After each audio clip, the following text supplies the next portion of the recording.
Enfin, plus de 2 ans et demi après la sortie de Bumblebee au cinéma, nous avons enfin des informations précises sur ce qui nous attend pour le futur de Transformers en live action.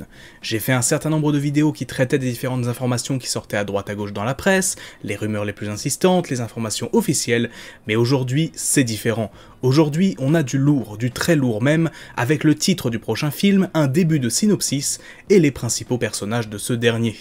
En début de semaine, Paramount et Hasbro ont tenu une conférence virtuelle pour présenter le film en présence du réalisateur, des acteurs principaux et de ce bon vieux Lorenzo Di Bonaventura. C'était une conférence réservée à quelques chanceux seulement, principalement des personnes de la presse ou des influenceurs anglophones sur Transformers. Tout ce qui a été montré dans cette conférence est secret et il faudra donc simplement se contenter des descriptions qui ont été faites par ceux qui étaient présents. Je vais donc vous parler ici de ce qui a été révélé dans l'ordre de la conférence, avec tout d'abord la présentation générale du long métrage, puis la révélation des différents Transformers qui seront présents dedans, avant de terminer sur les personnages humains. Sur ce, allons-y sans plus attendre. Comme je vous l'avais annoncé il y a maintenant un moment, Steven Caple Jr., le réalisateur de Creed 2 entre autres, sera aux commandes de ce film dont le titre a donc été révélé. Il se nommera Transformers Rise of the Beast, un titre qui n'est pas sans rappeler Beast Wars, et ce à juste titre. Mais justement, c'est ce que nous allons voir tout de suite. Le long métrage fait donc suite à Bumblebee, se passant précisément 7 ans après ce dernier, soit en 1994. S'il a été confirmé que ce Rise of the Beast faisait partie d'une nouvelle timeline, et donc du reboot de la saga, Di Bonaventura a également précisé que le fait que l'histoire se passe dans les années 90 empêche une quelconque confusion entre cette histoire-là et celle de la saga de Michael Bay. Et honnêtement, c'est un choix assez judicieux car le grand public n'est pas forcément au courant de tout ce qui se passe dans les coulisses. Il s'en fout un peu de savoir si les nouveaux films sont un reboot ou non des anciens. Mais faire se passer le film à notre époque aurait forcément fait poser un tas de questions, du genre est-ce que c'est la suite de Transformers 5 ou non, alors que là, on sait que l'on n'est pas dans la même histoire et cela laissera donc le temps d'oublier définitivement le Bayverse, le temps que cette nouvelle timeline se mette en place. En gros, pour faire simple, si ce film constitue donc bien un reboot, rien ne vous empêche, si vous êtes fan de l'univers de Michael Bay, d'imaginer qu'il prend place dans la même timeline malgré les incohérences, car les deux histoires ne rentrent pas encore en confrontation en termes d'époque où elles se passent. Le film se déroulera principalement dans deux endroits, Brooklyn à New York et le Pérou, principalement au Machu Picchu, deux environnements jamais explorés dans un film live Transformer. Mais le plus lourd arrive maintenant, car en plus de nous révéler ces informations, l'équipe du film a révélé les personnages principaux de ce dernier. Et oh boy, il y a du très lourd. Tout d'abord, le nombre de factions présentes dans le film est tout simplement énorme, c'est le plus grand total qu'on ait jamais eu dans un film live. On aura les Autobots et les Decepticons, logique, mais aussi les Maximals et les Predacons, en lien donc avec Beast Wars, et enfin, la grosse surprise de ce reveal, les Terrorcons qui seront les principaux antagonistes du long métrage, et rien que là, il y a beaucoup à dire. Les Terrorcons, à l'origine, c'est une sous-faction de Decepticons à la manière des Constructicons ou des Combaticons se transformant en monstres, mais au fil du temps, ils ont pas mal évolué et à travers le multivers, ils ont été plein de choses différentes. Ici, ils semblent donc être un groupe de Transformers indépendants, et ça fait très plaisir de les voir bénéficier d'une mise en avant digne de ce nom. Pour ce qui est des personnages en eux-mêmes, là aussi on a de belles surprises. Tout d'abord, Optimus Prime sera le personnage principal du long métrage, confirmant ainsi que le film n'est pas un véritable Bumblebee 2, car il sera davantage centré sur le leader des Autobots. Son design, d'après ceux qui l'ont vu, est très semblable à celui qu'il avait dans Bumblebee, inspiré donc de la G1, mais en un poil plus détaillé. Et concernant le personnage, on aura apparemment affaire à un Optimus moins stoïque que ce à quoi on a l'habitude, qui s'acclimate à la Terre et aux humains, et qui cherche à devenir un meilleur leader. L'occasion peut-être d'avoir quelques flashbacks sur ses origines, ou en tout cas un développement plus poussé que ce à quoi on a été habitué. Peter Cullen sera bien évidemment de retour pour interpréter le personnage, il a d'ailleurs été précisé que tant qu'il souhaitera jouer Optimus, il le pourra, et qu'il sera toujours le choix numéro 1 pour le personnage. Vraiment une énorme preuve de respect pour celui qui donne sa voix à Prime depuis 1984. Deuxième personnage révélé, sans surprise, Bumblebee sera également de la partie, avec un mode Camaro comme vu à la fin de son film Solo, mais assez modifié de sorte à lui donner un aspect entre guillemets tout-terrain, avec de plus grosses roues, des lumières sur le dessus, enfin bref, un nouveau style assez sympa pour Bee, mais c'est tout ce que l'on a appris sur lui.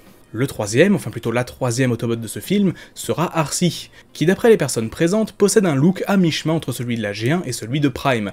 Niveau couleur et visage, le personnage rappellera la première génération, mais son mode alternatif sera une moto, plus précisément une Ducati 916. Finalement, c'est assez probable qu'on ait une Arcee ressemblant un peu à celle d'Energon, et je trouve ça assez cool. Enfin, le dernier Autobot révélé dans cette présentation a été Mirage, de façon assez surprenante. Il se transformera en Porsche 911 bleue et grise, et aura un caractère assez rebelle et anti-autorité. On ne sait pas encore s'il y aura plus d'Autobots que ça, mais en tout cas, ces 4-là devraient être les principaux. Côté Decepticons, je vais peut-être en décevoir certains, mais aucun reveal de ce côté. On sait juste qu'ils seront présents, mais qu'ils ne seront pas les antagonistes principaux, ce rôle étant tenu par les Terrorcons.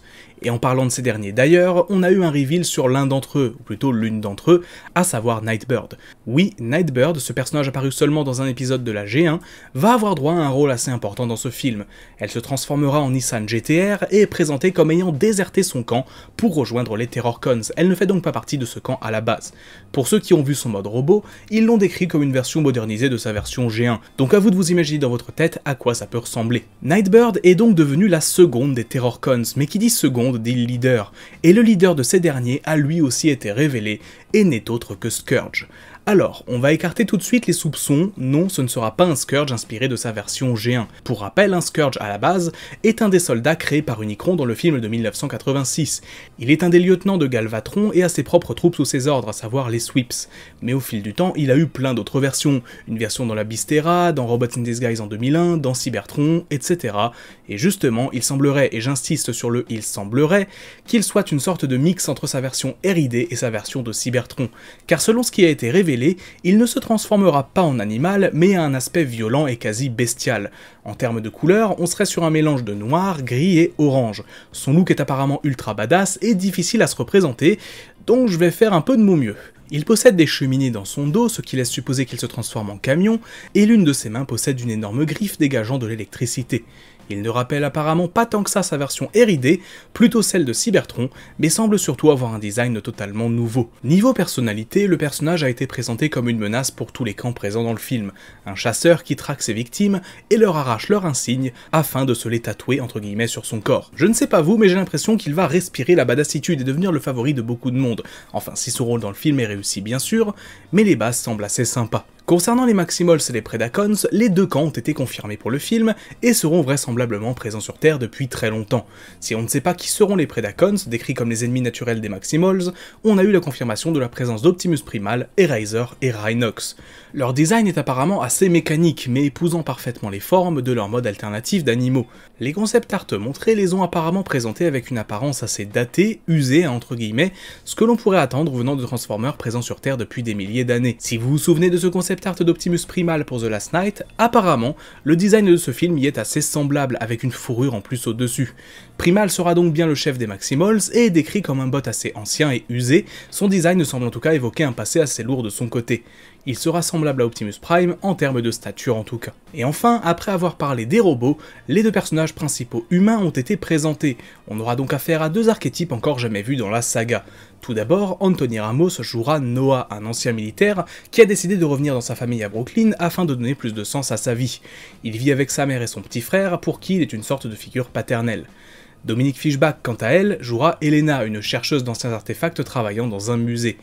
Nul doute que Noah sera le premier personnage qui rencontrera les Autobots, alors qu'Elena sera sans doute plus liée aux Maximals et aux Predacons, de par le fait qu'elle soit chercheuse. En termes d'ambition, le film se veut centré sur ces personnages à la manière de Bumblebee, avec beaucoup plus d'action et d'envergure que dans ce dernier.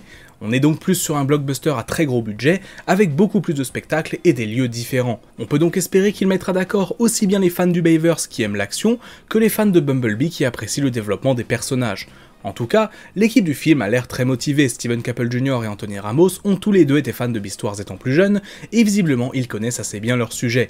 Ramos aurait même demandé au réalisateur pourquoi il souhaitait mettre des humains dans un film sur les Transformers, une question que tous les fans se sont posés un jour, et qui prouve que ce dernier connaît son sujet. En tout cas, on peut s'attendre donc à un film plus centré sur les robots, avec moins d'humains en tout cas qu'à l'époque du Bayverse, et ça ne sera pas pour nous déplaire. Voilà donc pour les informations qui ont été dévoilées lors de cette présentation en ligne mardi soir, mais la vidéo n'est pas finie pour autant.